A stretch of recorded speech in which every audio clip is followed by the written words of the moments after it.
Top 1. The Essex Witch Bottle.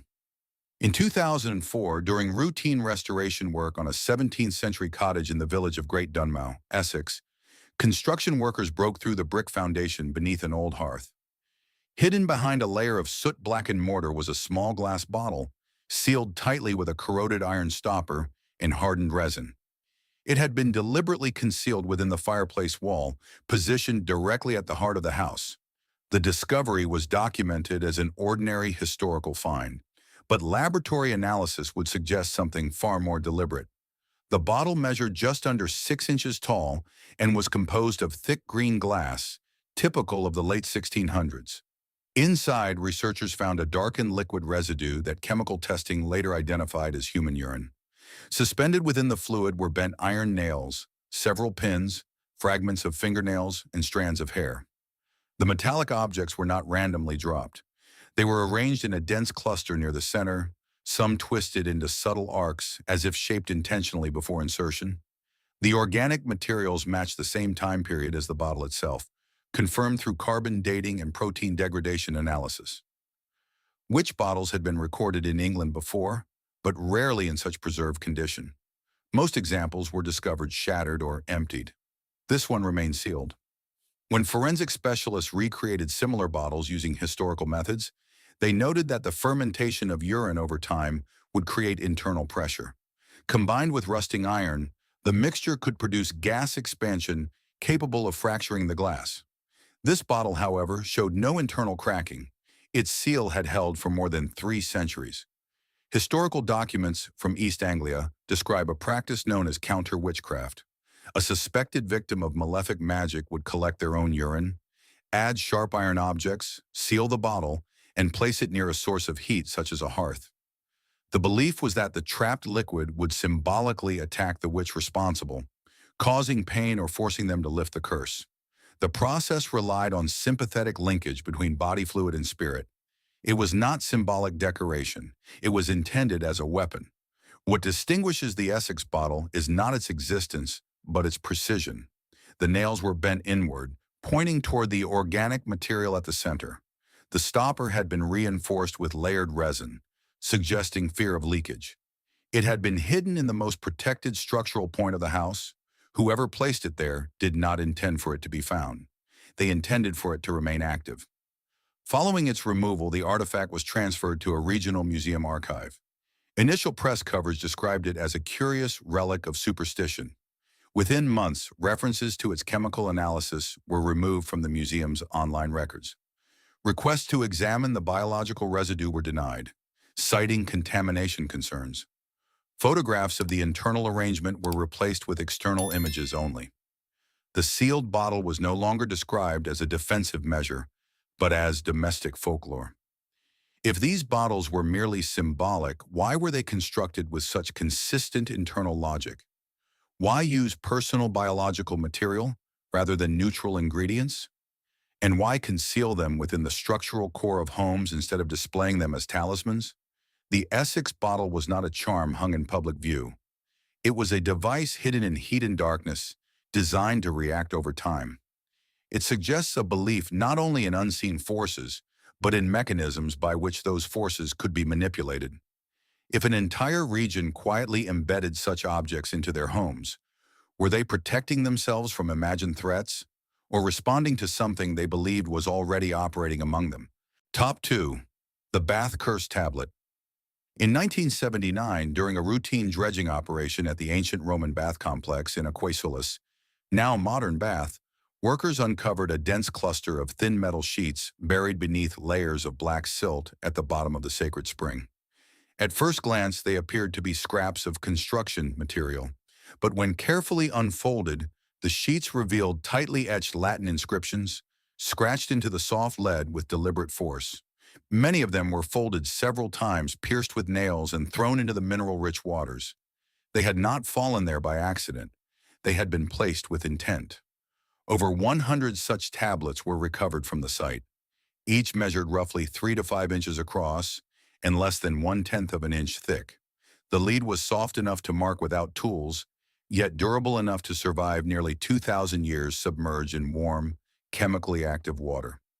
What the inscriptions revealed unsettled even experienced epigraphers. These were not prayers. They were accusations. One tablet reads like a formal indictment. It names a man accused of stealing a cloak from the bathhouse and calls upon the goddess Sulis Minerva to deny him sleep, health, and offspring until the garment is returned. Another lists multiple suspects and demands that, whether slave or free, male or female, the guilty parties suffer physical torment. Several tablets include detailed descriptions of body parts to be afflicted. Some are pierced with iron nails driven through the center, as if to bind the written curse physically to the metal. The linguistic structure is strikingly consistent. Many follow a legal formula, naming the complainant, identifying the stolen item, invoking divine authority, and specifying punishment. The repetition suggests standardization. These were not spontaneous emotional outbursts. They followed a recognized template. Some tablets were folded so tightly that modern conservators required microscopes and chemical softening agents to open them without breaking the metal. Whoever wrote them did not intend for human eyes to read them again. Analysis of the lead composition showed local sourcing, consistent with Roman mining operations in Britain. Trace isotopes confirmed uniform production batches. This implies the tablets were not rare objects but part of an accessible supply. The act of cursing was not marginal. It was integrated into daily life. After the initial excitement, several tablets were set aside and never fully translated. Official explanations cite corrosion damage or incomplete inscriptions, yet archived notes from early researchers reference phrases considered too explicit for public display. Photographic records of certain tablets were cataloged but later marked as restricted. Access to the full collection requires special permission, and not all approved scholars are granted physical handling rights. If these cursed tablets were merely expressions of frustration, why were they written with such procedural consistency? Why were they submerged in a sacred spring associated with healing and justice, rather than destroyed or discarded? And why do so many follow the tone of a courtroom appeal rather than a desperate plea? The bath tablets reveal a society that believed words etched into metal, folded in secrecy, and delivered to water could alter reality. This was not rumor whispered in back alleys. It was a structured act repeated hundreds of times over decades. If ordinary citizens were formally submitting curses to a deity as if filing legal complaints, was this superstition or an alternative system of justice operating in parallel with Roman law? Top 3. The Hand of Glory. In 1823, during renovation work on a crumbling inn along the Yorkshire coast near Whitby, masons dismantling an interior wall uncovered a narrow cavity concealed behind stone and timber. Inside, wrapped in decayed cloth and packed with dried moss, lay a human hand. It had been severed cleanly at the wrist, the flesh preserved in a leathery, darkened state. The fingers were rigid, slightly curved inward, as though frozen mid-gesture. Tucked beside it was a fragment of parchment bearing faint, nearly illegible writing. The discovery was reported quietly. But what the hand represented was anything but ordinary. Measured at just under 8 inches from wrist to fingertip, the hand showed signs of deliberate preservation. Chemical analysis conducted decades later indicated exposure to high concentrations of salt and nitrate compounds. Microscopic residue revealed traces of animal fat and plant alkaloids absorbed into the tissue. These were not random contaminants. They suggested a controlled curing process, one intended to prevent decay rather than accelerate it. The bones remained intact beneath the dried skin. The fingers were unbroken. Whoever prepared it understood anatomy. Historical accounts describe an object known as the Hand of Glory. According to 17th and 18th century texts, it was fashioned from the severed hand of a condemned criminal, often taken from the gallows. The fingers were said to serve as candle holders. When lit, the candles allegedly rendered anyone inside a targeted house motionless. The only countermeasure, according to folklore, involved specific herbal preparations known only to certain practitioners. These descriptions were long dismissed as rural legend.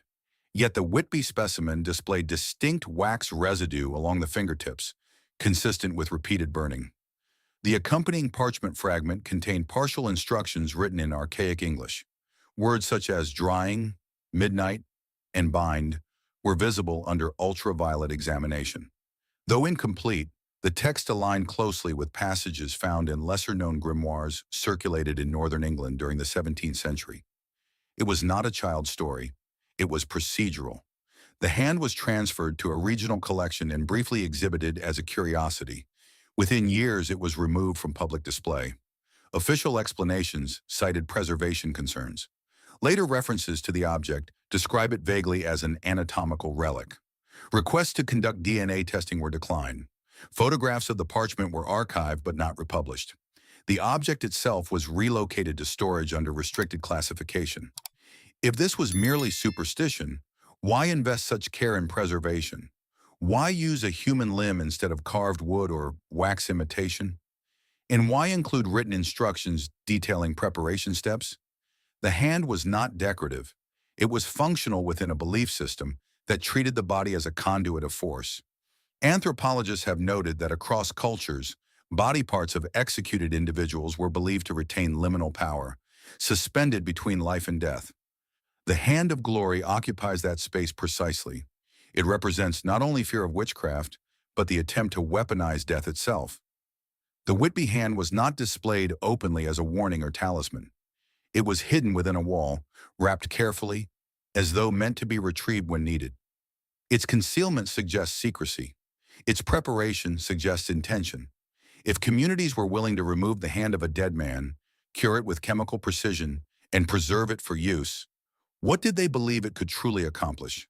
And how many such hands were never discovered, still sealed behind stone and timber, waiting in darkness? Top 4. The Hidden Witch Marks. In 2014, during a structural survey of a 16th century farmhouse in Suffolk, a conservation team removed a layer of plaster from a timber beam above the main fireplace. Beneath the whitewash, carved directly into the oak, was a circular symbol composed of overlapping arcs, each segment cut with steady pressure. As additional plaster was stripped from surrounding beams and door frames, more carvings emerged. Within days, dozens of marks were documented throughout the house. They had not been decorative flourishes. They had been deliberately hidden. The symbols were small, most no larger than 3 inches in diameter. Some resembled daisy wheels, intricate rosettes formed from interlocking circles. Others appeared as pairs of V shapes stacked upon one another, carved repeatedly into thresholds and window frames. Several beams bore concentric patterns that intersected precisely at the center of structural joints. The placement was not random. Nearly all marks were positioned at entry points or architectural weak spots where walls met floors, or where chimneys pierced through roofing. Dendrochronology confirmed that the beams dated to the late 1500s, a period of heightened witchcraft fear across England. Yet these carvings were not additions made centuries later. Tool mark analysis revealed oxidation in wood fiber aging consistent with the original construction phase. The marks had been cut before the plaster was applied. They were built into the house itself. What distinguishes the East Anglia findings is not the existence of such marks, but their density. In one structure alone, over 100 separate carvings were identified. When researchers expanded their survey across Norfolk and Essex, similar symbols were found in barns, churches, and even manor houses. In several cases, the marks were discovered on the interior faces of doors, hidden from external view. They were not meant to signal belief to neighbors. They were meant to remain unseen. Historians initially dismissed the carvings as masons' marks or idle doodles.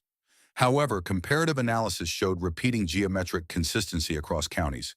The double V symbol, often interpreted as a reference to the Virgin of Virgins, appeared in identical orientation in houses separated by over 50 miles. The daisy wheels shared proportional ratios, suggesting intentional design rather than casual sketching. Infrared imaging revealed that some carvings had been retraced multiple times over decades, deepened as though reinforcement was required. After the findings gained media attention, access to certain private structures was restricted.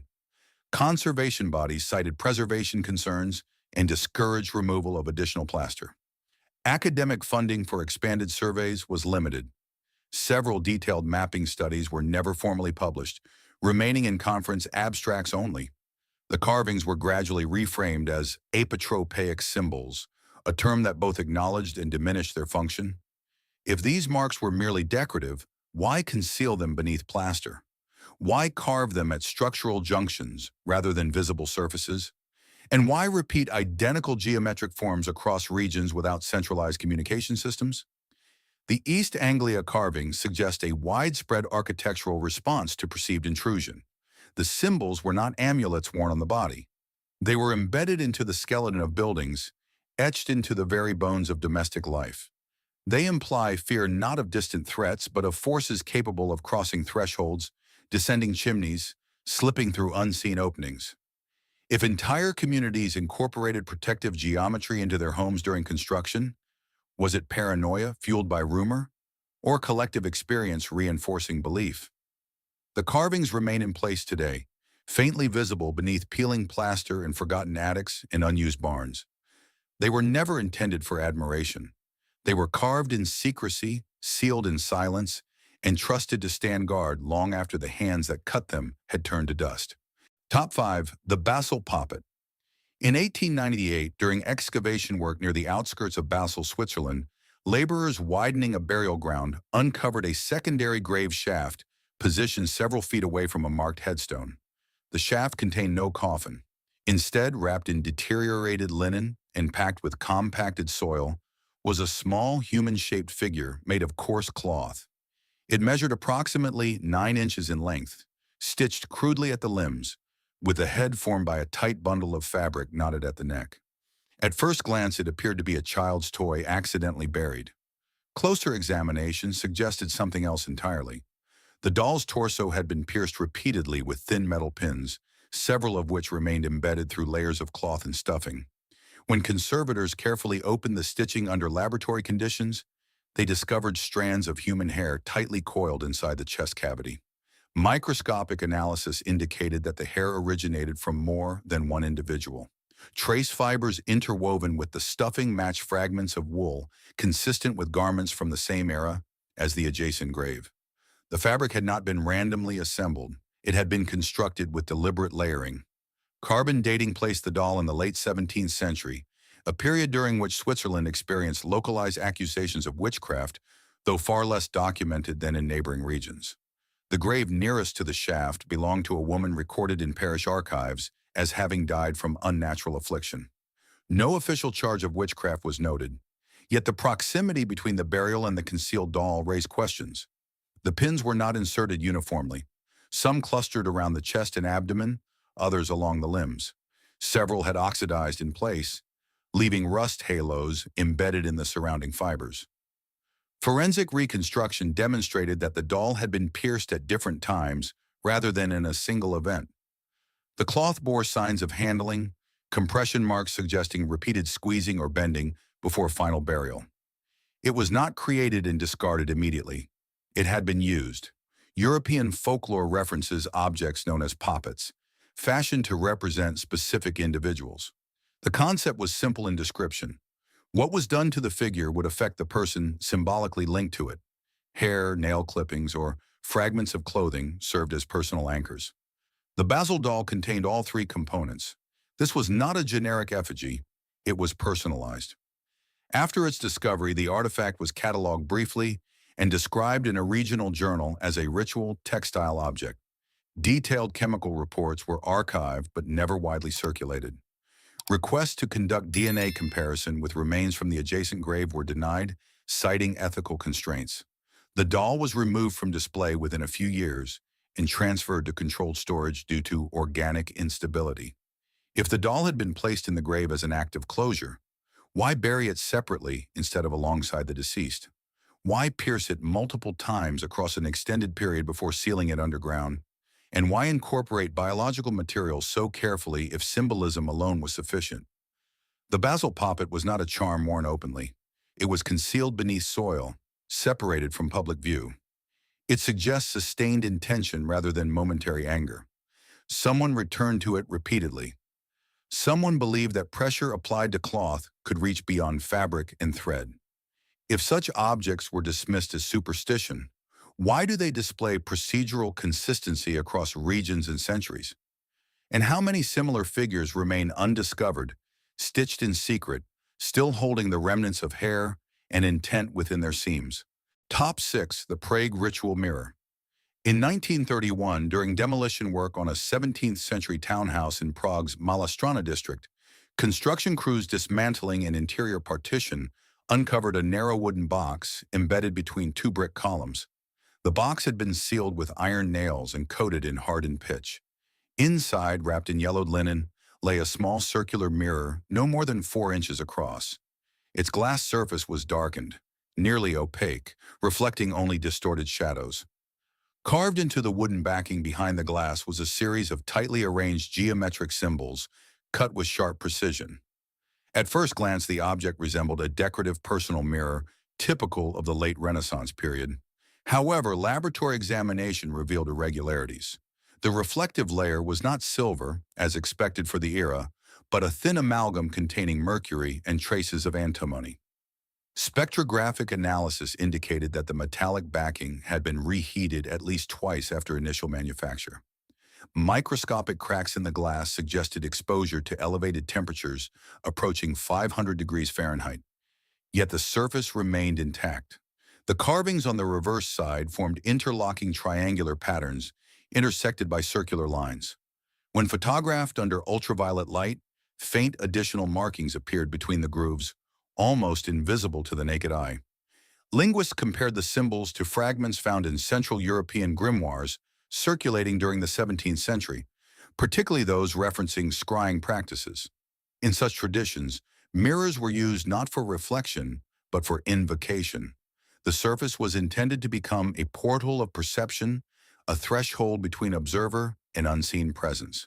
Witness statements from the demolition team noted that when the mirror was first exposed to daylight after centuries in darkness, its surface briefly emitted a pale sheen before dulling again. Though this effect was later attributed to dust and oxidation, the timing was recorded in the site log. The wooden box itself bore scorch marks along its interior edges, suggesting the mirror had been sealed after exposure to flame. The object was transferred to the National Museum for evaluation. Initial catalog entries described it as a ritual mirror fragment. Within 2 years, the description was shortened to domestic artifact. Access to the carving details was restricted, and high-resolution images were withheld from public archives. A proposed research paper examining the metallic composition was never formally published. The mirror was placed in controlled storage, citing concerns over mercury content. If this was simply a superstition bound in glass, why conceal it inside a sealed box and entomb it within masonry? Why rehearse heating procedures on its backing metal? And why carve intricate symbols invisible under normal light? The mirror was not worn as jewelry, nor displayed as art. It was hidden deliberately within a wall, inaccessible without destruction. Unlike amulets meant to repel, mirrors in occult tradition were meant to attract. They were surfaces intended to capture or channel. The Prague relic suggests a belief not merely in protection or curse, but in communication. Its concealment implies fear of what it might reveal or retain. If such mirrors were used repeatedly in ritual contexts, were they viewed as passive objects or as devices capable of storing something intangible? And if sealed behind brick and pitch, was it to protect the inhabitants from theft or from what the mirror might continue to reflect? Top 7. The Pendlebone Charms. In 2011, during a controlled archaeological survey near the outskirts of Pendle Hill in Lancashire, England, researchers investigating soil disturbances uncovered a shallow pit containing a tightly clustered arrangement of animal bones. The location was less than a mile from the site associated with the infamous Pendle witch trials of 1612. At first glance, the find appeared to be the remains of livestock discarded long ago. Yet as each fragment was lifted and catalogued, patterns began to emerge. The bones were primarily from sheep and small cattle, cut cleanly at the joints. Several bore deliberate incisions along their shafts. These were not butchering marks. The cuts were shallow, repetitive, and arranged in parallel sequences resembling geometric strokes. Under magnification, faint pigment residue was detected within some of the grooves, suggesting that they had once been filled or darkened intentionally. A number of bones were pierced with narrow holes drilled near their ends, allowing for suspension by cord or thread. Carbon dating placed the assemblage in the early 17th century, aligning precisely with the period during which 12 individuals from the Pendle region were accused of witchcraft and 10 were executed. Court transcripts from the trials reference charms fashioned from bones used allegedly to cure illness or cause harm. Until the 2011 excavation, no physical evidence had surfaced to corroborate such testimony. The cache provided the first tangible link between documented accusation and material practice. The arrangement of the bones in the pit was not chaotic. They had been layered in alternating directions, forming a compact lattice structure roughly 18 inches across and 12 inches deep. Soil analysis indicated that ash and charcoal had been mixed into the fill, possibly remnants of burned organic matter. Trace chemical testing detected plant alkaloids consistent with common medicinal herbs of the period. This suggests the bones may have been used in conjunction with other materials before burial. Researchers reconstructed several of the perforated pieces and discovered that when strung together, they formed articulated chains. The spacing between drilled holes was remarkably consistent, averaging just under 1 inch apart. Such uniformity implies measured preparation rather than improvisation. The repetition of incision patterns across multiple bones suggests adherence to a standardized symbolic system. Initial academic response to the discovery was cautious. Reports described the cache as a ritual deposit, avoiding direct association with witchcraft practices despite chronological overlap. Funding for expanded excavation in the surrounding area was limited. Detailed imaging of the pigment traces was never fully released, and several of the bones were reburied after documentation, citing preservation protocols. If the cache was unrelated to the witch trials, its timing and proximity are striking coincidences. If it was connected, then the confessions recorded in 1612 may not have been entirely fabricated under pressure. The existence of carved perforated bone charms suggests an active tradition of material ritual embedded within rural communities. These bones were not displayed in public spaces. They were hidden beneath soil, arranged carefully, and covered with ash. Whoever assembled them intended secrecy. The pit was shallow enough to access again, yet deep enough to escape casual discovery. If charms carved from bone were part of everyday rural practice, what separated healer from accused witch? And how many similar caches remain undisturbed in the fields surrounding Pendle Hill, silent witnesses to a system of belief that history records only through accusation? Top 8. The Salem Iron Barrier. In 1992, during structural repairs to a 17th century timber frame house in Salem, Massachusetts, contractors removing interior wall panels uncovered an unusual cluster of iron objects embedded between the studs. The house had been constructed in 1684, just 8 years before the Salem witch trials began. The discovery was not part of a planned excavation. It was an accident, but the pattern inside the wall suggested deliberate placement. The iron pieces were not tools left behind by builders. They included hand-forged nails bent at sharp angles, horseshoe fragments broken into halves, and thin iron rods twisted into corkscrew shapes. Each object had been positioned horizontally along the inner wall cavity at roughly chest height. The pieces were arranged in a repeating sequence, alternating bent nail, twisted rod, horseshoe fragment, then repeating again. The spacing between each item averaged approximately 7 inches. Metallurgical analysis confirmed that the iron dated to the original construction period of the house. The corrosion patterns indicated that the objects had been placed inside the wall before the final planks were secured. They were not later additions. The bending of the nails showed stress fractures consistent with cold forging by hand. They were not bent through natural pressure. They were shaped intentionally. Folklore from colonial New England references iron as a protective material believed to repel harmful forces. Horseshoes were nailed above doorways to ward off witchcraft. Bent nails were sometimes buried beneath thresholds. But the Salem assemblage was different.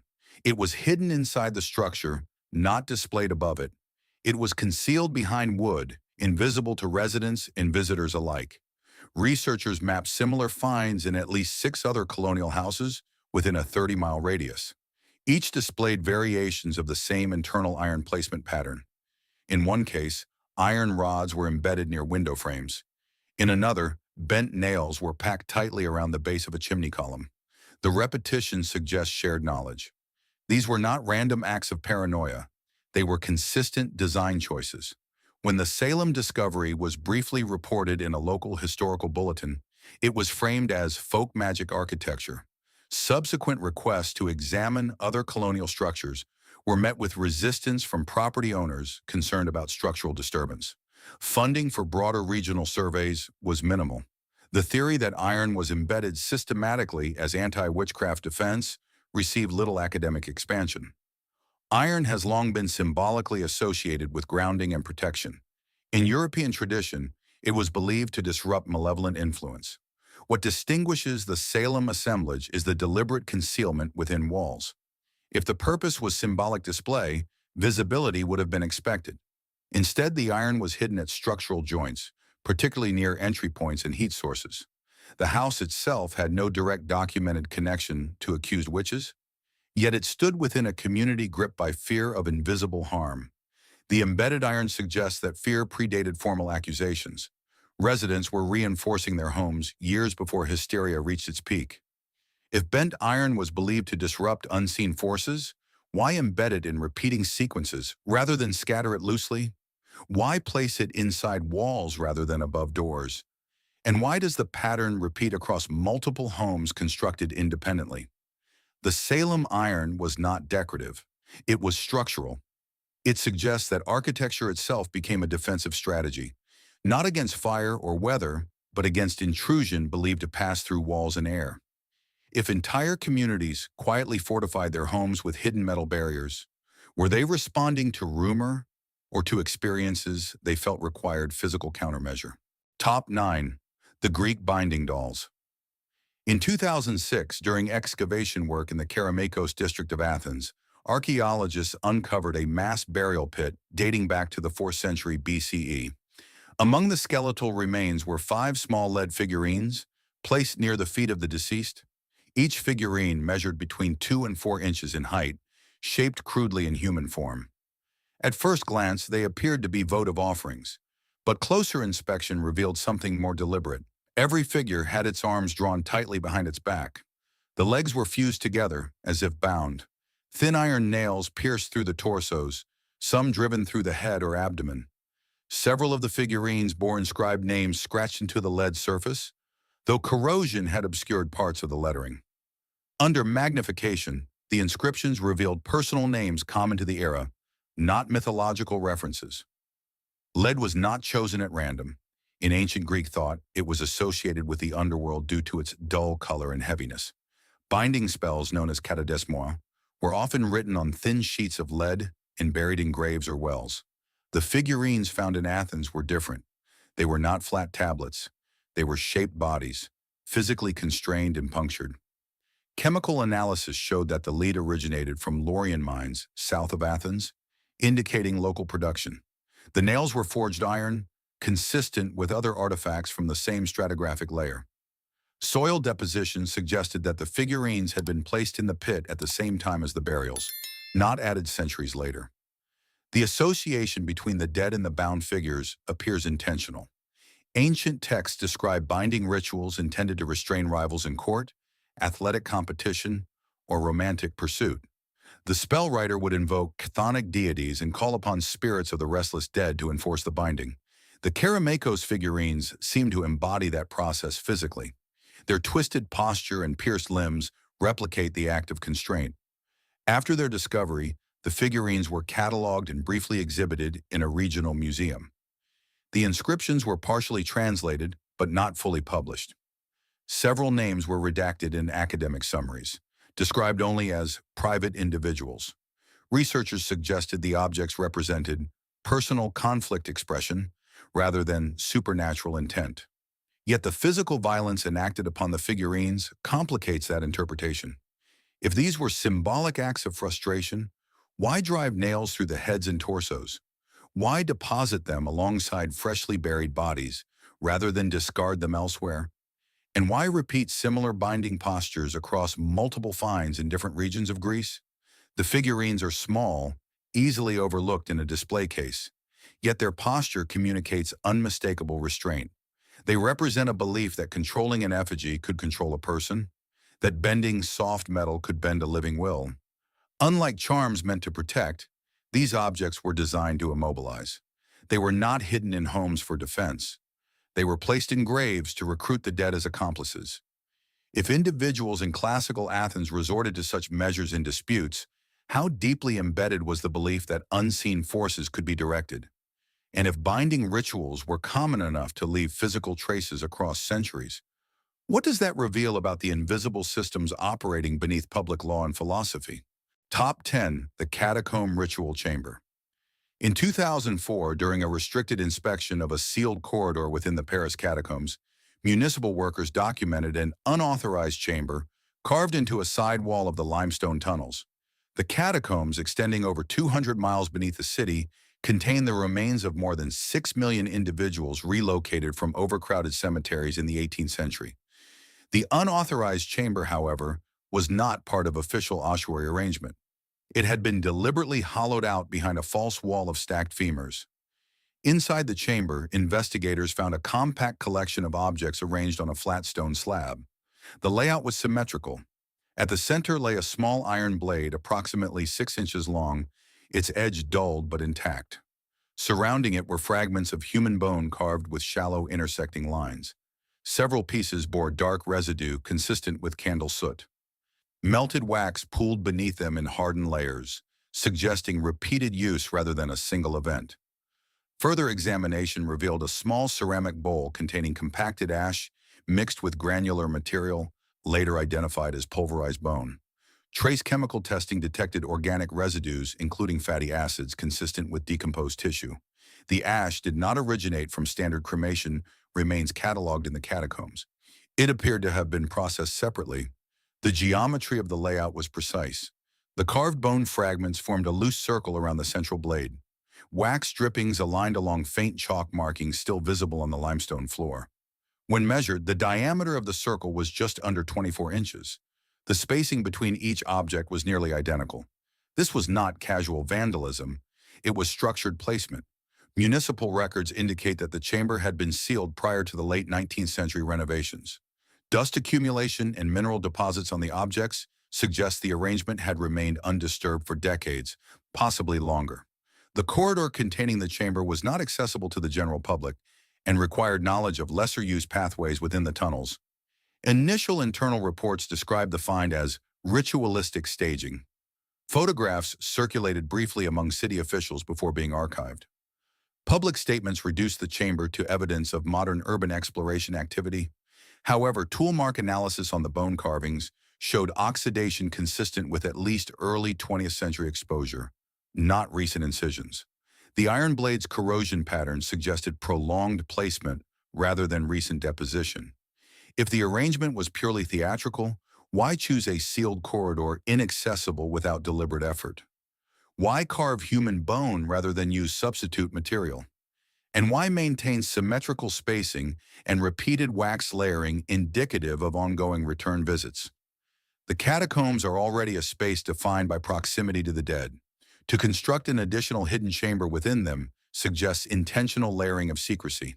The objects inside were not displayed publicly. They were concealed behind carefully arranged skeletal remains, effectively buried within a burial site. Unlike previous artifacts tied to individual homes or rural communities, the Paris chamber represents collective anonymity. There are no names inscribed, no personal identifiers, only geometry, repetition, and proximity to human remains. It is less about targeting a specific individual and more about invoking environment itself. If such kits were assembled in subterranean chambers among millions of bones, what was being sought in that darkness? Protection, power, communication, or something else entirely? Across regions and centuries, these artifacts reveal a pattern. Bottles sealed with bodily fluids, tablets etched in metal, hands cured in salt, dolls pierced and buried, bones carved and arranged, mirrors hidden in walls, iron embedded in architecture, figurines bound in graves, tools arranged among the dead. If these objects were only superstition, why do they demonstrate procedural consistency, concealment, and material precision across cultures separated by time and geography? Are we looking at scattered relics of fear or fragments of a structured system of practice that once operated quietly beneath the surface of ordinary life? Across centuries and continents, the artifacts examined in this investigation share more than thematic similarity. They reveal repetition, they reveal structure, they reveal intention. From sealed glass bottles hidden in hearth walls to lead tablets folded and submerged in sacred springs, from preserved human hands concealed behind timber to iron embedded deep within colonial architecture, these objects were not displayed as symbols of belief. They were hidden as instruments of action. Each artifact was constructed with material logic. Biological components were used to create personal linkage. Metals were selected for durability and symbolic weight. Geometry was repeated with measurable consistency. Placement was deliberate, often at thresholds, burial sites, or enclosed chambers associated with liminality. None of these objects were casual decorations. They were positioned where unseen influence was believed to pass. Dismissal of such items as superstition overlooks their procedural uniformity. Across England, Greece, Switzerland, France, and beyond, different communities developed tools that followed comparable internal rules: binding, piercing, sealing, embedding, enclosing. These are not random verbs. They describe physical manipulation designed to produce effect. Equally notable is concealment. Many of these artifacts were hidden within walls, beneath soil, inside sealed corridors, or submerged in water. They were not intended for admiration. They were meant to operate quietly. Their secrecy suggests either fear of social condemnation or fear of the forces they addressed. Modern institutions often categorize them as folklore, domestic ritual, or symbolic expression. Yet the physical evidence tells a more disciplined story. Standardized patterns, repeated materials, and cross-regional parallels indicate transmission of knowledge. That transmission may not have been centralized, but it was persistent. If these objects were only expressions of anxiety, why were they built with such precision? Why return to them repeatedly over time? And why does the archaeological record continue to reveal them, embedded in structures and graves long after belief systems officially shifted? The artifacts remain. Their creators are gone. The practices that shaped them are fragmentary at best. But the pattern endures in wood, metal, bone, and glass. Were these relics the products of imagination fueled by fear, or remnants of a disciplined system that once claimed to influence reality through material design? If so many cultures independently built tools to bind, protect, and invoke, perhaps the deeper question is not whether the system existed. Perhaps it is what convinced them that it was necessary. If these stories have changed the way you perceive the hidden artifacts of our past, please subscribe and like the channel. We are dedicated to uncovering the history that they have tried to keep in the shadows. Help us cultivate the future. The next treasury of secrets will be opened soon.